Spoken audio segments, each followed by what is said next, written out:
Dito kami sa bahay ni Sister Edita. Huh? Yan. Sila Sister Edita, sila si Andre, mo ni ang bisitahan. Si Andre, ayan si Lovejoy, yan. Lovejoy. Si Lovejoy. Yan si Sister Edita. Kanina doon siya pumunta siya sa church, si Edita. Asa Lovejoy? Si Jun Love.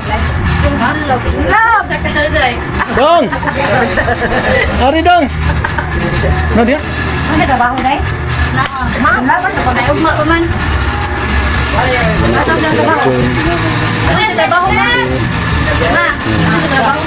Kuan, pizza. Dumating na kami sa bahay nila ni Sister Edita. Kanya Edita. Itong uyab ni Lovejoy. Asa naman to? Sila si Kurlo, sila si Unje.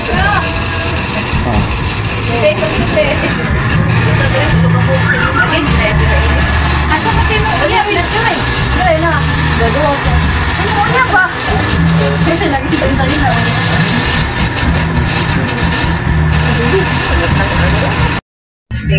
Nasisito niya si Sister Edita. Yung nanay ni Lovejoy, John Love. Ato ta-ablita sa 1 Corinthians 9:24-25. John Love, no? John Love. Andre, si Lovejoy. Si Lovejoy. Ito balik ko yung sanang papakita. Before na magsugod, nasa pag-iyas ko mga makakasama. Salamat sa kapulong Ginoo na tayo usa kami nagtatapos na lang sa pag-share sa mga tulong na pinasabot eksuunan wala makasunod nila kanino nga niya kami ano sa pagdasi kanila Ginoo. Lord, iyahan mo ako Ginoo sa akong mga isulti sa ikong tulong Ginoo nga mabihan ang mga sa kasing-kasing ito na mo na salamat sa ikong kaayo sa kanang ugas na Jesus. So, ari ka sa 1 Corinto 20:24 hangtod sa 25. Pareho ko basa doon sa Bisaya.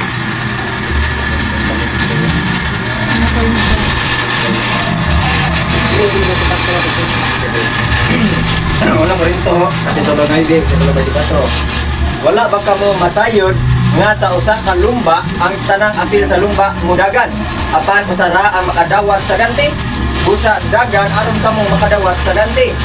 Ko ang matag magdudula naning kamot sa pagpugong sa iyang kaugalingon sa tanang mga butang sila naghimo gayon ini aron makadawat og korona nga madunot ra apan kita sa dili madunot. Amen. As we enter the new year sa 2025 na po atong bangon, so lain na pong lumba sa atong kinabuhi. Diba, as athlete and as a runner, they run to have a prize, to get a prize.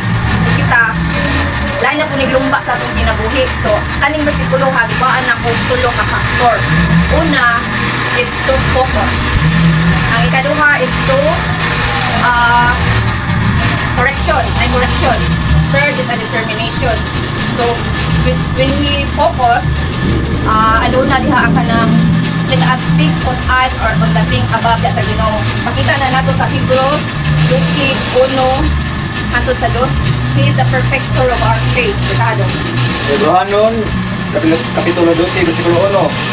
Karon bahin kanato kita sama sa nagadagan sa lumba nga gilibutan sa daghang mga tao nga mao ang mga nagpamatuod sa ilang pagtuo sa Dios.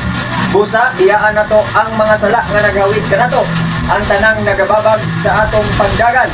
Padayonan ta gayud ang atong pagdagan hangtod sa katapusan. Dos, isentro nato ang atong una-una kang Hesus nga mao ang gisandigan sa atong pagtuo sugad pa sa sinugdan hangtod sa katapusan.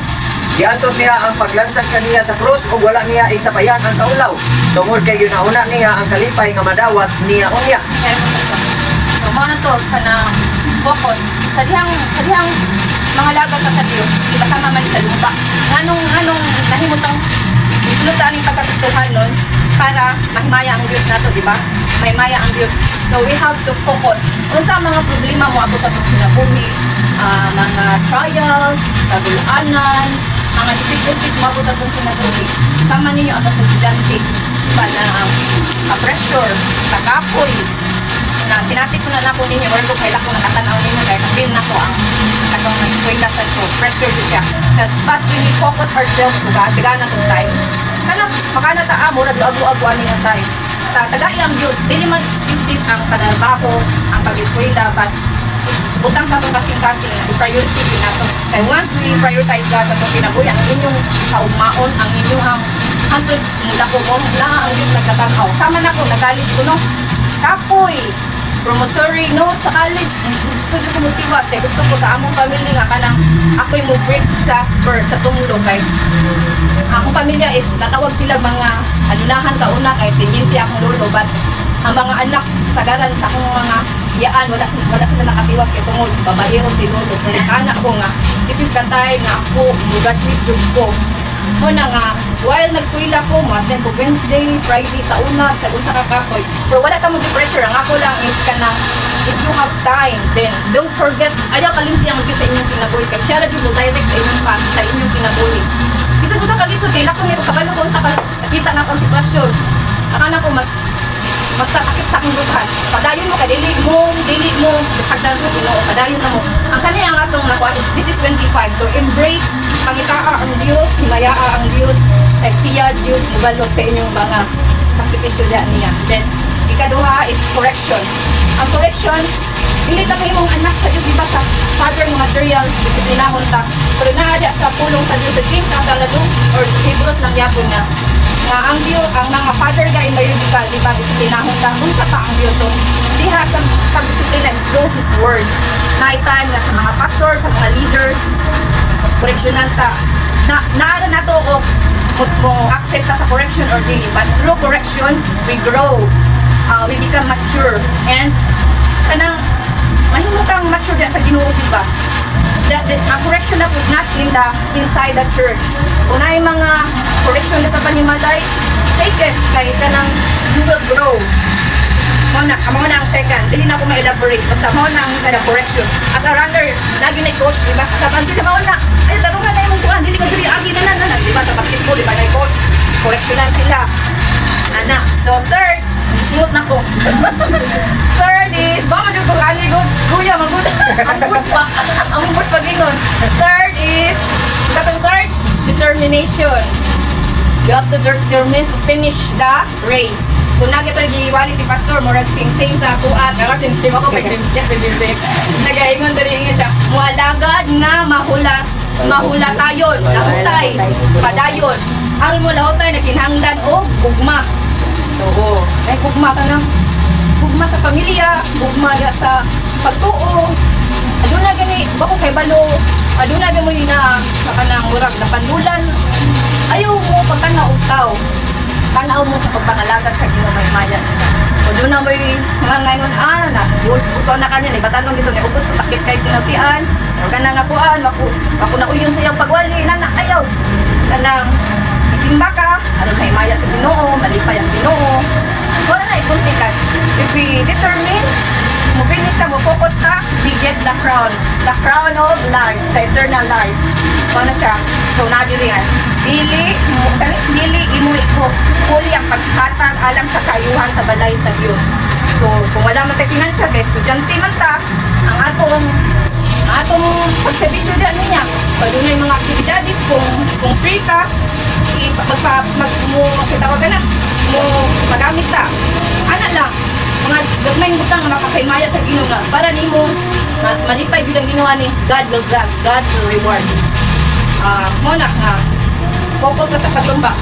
Muna niya ako ika-share. So sana katong nagangakanga ko dire na ablan ang atong mga salabutan.